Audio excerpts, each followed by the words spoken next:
Hey guys, and welcome to Should You Buy It, where all we do is talk a little bit about the game and whether or not we think it's worth the cost.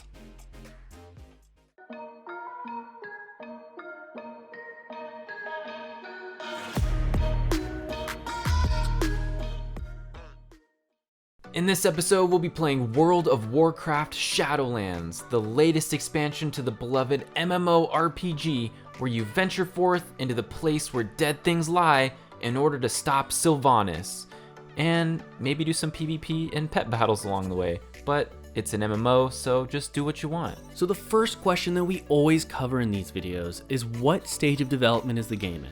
And in this case, Shadowlands is in full release and available on PC for $40. Before we get too much into this, we want to make sure it's very clear we are only talking about World of Warcraft Shadowlands, the expansion. We are not talking about World of Warcraft as a whole or talking about Classic. So Shadowlands is the newest expansion in World of Warcraft. It has brought about many new things, but let's start out by talking about the story and how that unfolds. Don't worry, no major spoilers here.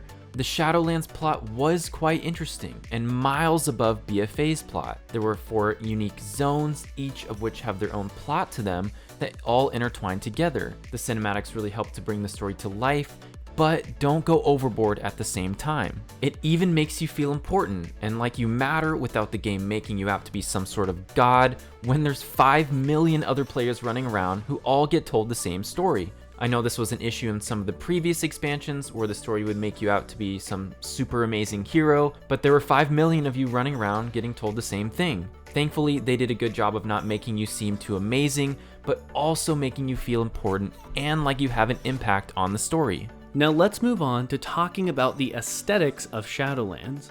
Let me just say, wow, they were actually really good. Easily the best aesthetics I've seen in a WoW expansion in a very long time. Not to mention that there's not too much of one color and every zone feels unique and interesting to play through.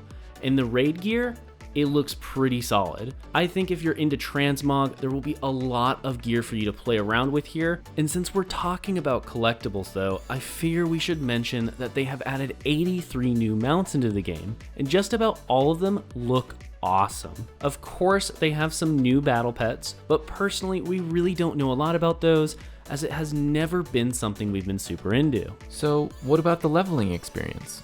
Well, the leveling in Shadowlands is actually very interesting and has some new twists for your alts. On your first Shadowlands character, you will have to go through a preset story path through each zone in a specific order. There are some side quests you can do if you want to, but you really don't need to do a ton of them to reach max level. In fact, most players were max level before they reached the end of the story. Now, for your alts, you get the option to either go through the story like last time, or you can do what they call the Threads of Fate. Threads of Fate lets you skip the story and just quest wherever you want. You can level through dungeons, PvP, and best of all, world quests.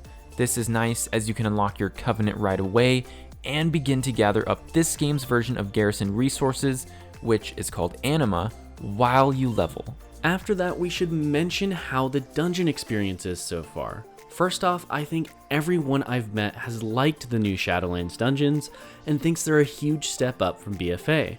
I remember in BFA dungeons, they felt stale and old very quickly, maybe even in the first week or two. And while we're still fresh into Shadowlands, I think these ones will be much better overall. My personal favorite was the Theater of Pain, as it gave me some serious Naxxramas vibes. Now let's move into talking about one of the most awaited features of the game in the Tower of Torghast. This new roguelike feature is located in the new max level zone called the Maw. In the Maw, you will be tasked to acquire Stygia through daily quests and killing rares in order to purchase upgrades for your gear, Torghast, and other miscellaneous things. In Torghast, you will go through a roguelike experience in your journey to reaching the top of the tower. Each floor gets progressively more difficult, however, this is not as scary as it might sound, as you are gifted anima powers along the way. These anima powers can be things such as buffs to your particular abilities, flat stat increases, or significant alters to your gameplay. Mobs in Torghast also drop a resource called Phantasma that you can use to purchase buffs and more upgrades as you progress through the floors. However, this resource is bound to that run and is reset upon finishing the run. Another big part of Torghast is the acquisition of a new resource called Soul Ash. This is obtained by completing your Torghast run, and it is used to craft legendary items for your character.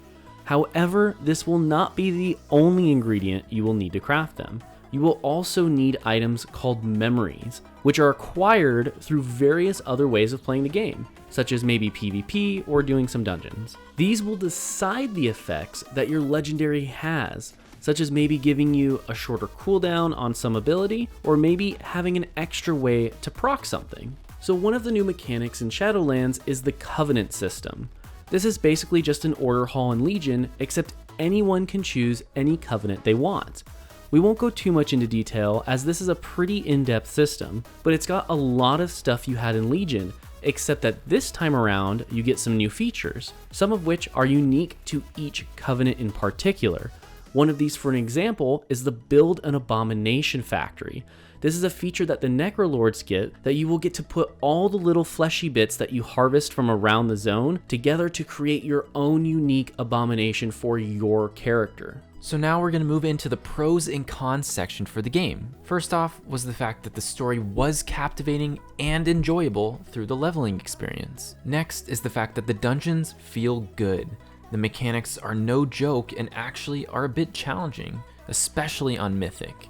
After that, it just feels like there's plenty to do at max level, aside from the usual PvP and dungeons. Next, the PvP gearing system in Shadowlands feels significantly better than the past expansions, as it allows you to upgrade your gear using the honor points that you earn.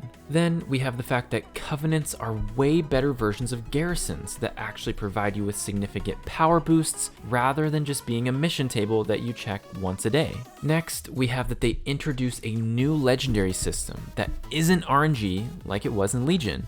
You can actually specifically target certain legendary traits that you want on your item. Another thing is that they completely removed the artifact power mechanic from the game, allowing you to feel like if you're not spending all day and night grinding, you aren't falling behind the curve. So now let's go ahead and move on to the cons. So first off, we have that the launch experience was a little suboptimal for some of them bigger servers, which we just so happened to play on. I know I got stuck in an 8-hour wait time and I just decided to go to bed. Secondly, we have that there was just a good handful of minor bugs. By this I mean there were things like world quests that would bug out for some players, and there was also dungeons that had similar issues where they weren't able to complete them due to a bug. And lastly, why are we forced to fly on this stupid blue hot dog? We have to fly on it everywhere we go. I mean, Blizzard already tried to upcharge the expansion for some people just to give them this mount. So now it's time for the rating. And when we rate games, we want to get 1 hour of enjoyment out of every $1 that we spend on the game. So for this game in particular, in World of Warcraft Shadowlands, we spent $40, so we're hoping to get 40 hours of enjoyment out of the game. And after putting 24 played hours into this game, we give it 9 out of 10 potatoes. Yeah, I mean, honestly, we really enjoyed Shadowlands. It was a breath of fresh air coming out of BFA.